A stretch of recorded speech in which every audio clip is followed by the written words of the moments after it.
కాటు వేసి కాటు వేయడం అనేది ఇది వాళ్ళ పరాజయం అన్నట్టు. ఒక రకంగా చెప్పాలంటే అది పరాజయం, పిరికితనమే. ఒక వీరుణ్ణి ఎదురుగా వచ్చేసి ఎదురెదురుగా ఎదురమ్ము పోరాడే శక్తి లేటువంటి పిరికిన సన్యాసులు చేసినట్టు చర్య ఇది. అది ఈనాడే కాదు, ఆనాడు రామాయణ మహాభారతం నుంచి చూసుకున్నా గానీ చెట్టు చాట నుంచి బాణాలు వేసి చంపడం, లేదంటే అత్రక చర్యలకు పాల్పడినటువంటి చర్య ఆనాడు నుంచి ఇలాంటి వరకు ఆ పిరికిస్తున్నటువంటి అది మత ఛాందసుల వరకు సాధ్యమవుతుంది తప్ప అది ఎదురుగా వచ్చి కొట్లాడి ఒక అక్షర జ్ఞానాన్ని ఎదుర్కోవలసిన వాడి ఈ సమాజంలో పిరికిపందుల చర్యలు తప్ప వేరే వాళ్ళు లేరు.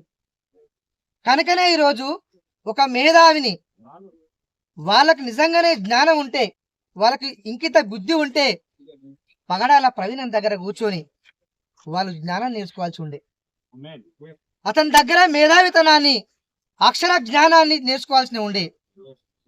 కానీ అతన్ని చంపడము అంటే మీరు అనుకుంటున్నారు కేవలం పిరికితనంతో మీరు కొన్ని రోజులు మాత్రమే బతుకుతారు తప్ప శాశ్వతంగా మీ జీవితాలు ఉన్నాయి.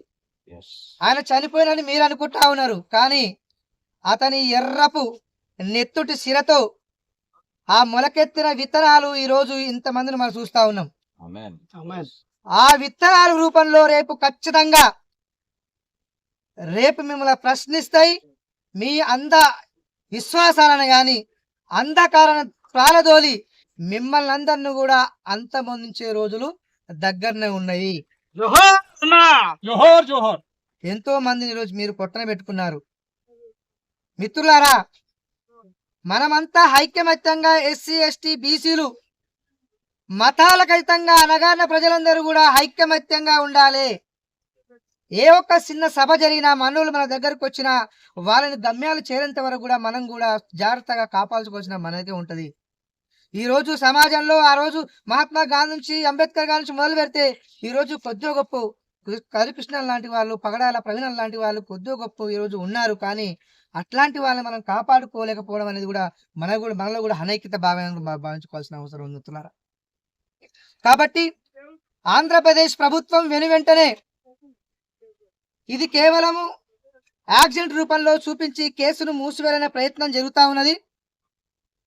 కనుక ఆంధ్రప్రదేశ్ ప్రభుత్వం చిత్తశుద్ధి ఉంటే వెనువెంటనే దీని వెనకాల ఎవరెవరు కుట్ర చేసినారో వారందరిపైన కూడా పూర్తి విచారణ చేసి నిజ నిజాలను ప్రజలకు తెలియజేసి పగడాల ప్రవీణ్ అన్నగారి హత్యకు సంబంధించినటువంటి అంశాలను ఆ నిందితులను వెంటనే శిక్షించేంత వరకు ఈ రెండు రాష్ట్ర ప్రభుత్వాలను అయితే వదిలిపెట్టే ప్రసక్తే లేదు. ఎల్లాక అజయ్ బ్రదర్ మాట్లాడినట్టుగానే కేవలం దళిత క్రైస్తవులకు కేవలం ఓట్ల కోసానికే వినియోగించుకుంటా ఉన్నారు. ఇది కరెక్ట్ కాదు. కనుక ఈ రాష్ట్రం తెలుగు రాష్ట్రాలు ఒక మంచి మేధావిని కోల్పోయింది. అట్లాంటి వాళ్ళని మళ్ళీ తయారు కావాలంటే మళ్ళీ కొన్ని సంవత్సరాలు పడుతుంది. కాబట్టి మిత్రులారా, అన్నగారి హత్యకు సంబంధించి వాస్తవికత బయటకు వచ్చేంత వరకు, నిందితులను శిక్షించేంత వరకు మనమంతా కూడా ఖచ్చితంగా ఉద్యమాన్ని చేయాల్సిందే. అందరం కూడా ఐకమత్యంగా ఐక్య ఉద్యమం చేస్తే తప్ప అన్నగారికి న్యాయం జరగదు, అన్నగారి ఆత్మ కూడా శాంతి కలగదు. కాబట్టి అతను వదిలిపెట్టినటువంటి ఆలోచన విధానాన్ని మనమందరము ముందుకు తీసుకువెళ్ళి అనే ఆశయాలను సాధించే మార్గంలో ముందు ఉండాలని చెప్పేసి మీ అందరికి చేతులెత్తి నమస్కరిస్తున్నాను. జై భీమ్. జోహార్ పగడాల ప్రవీణ్ అన్న గారు.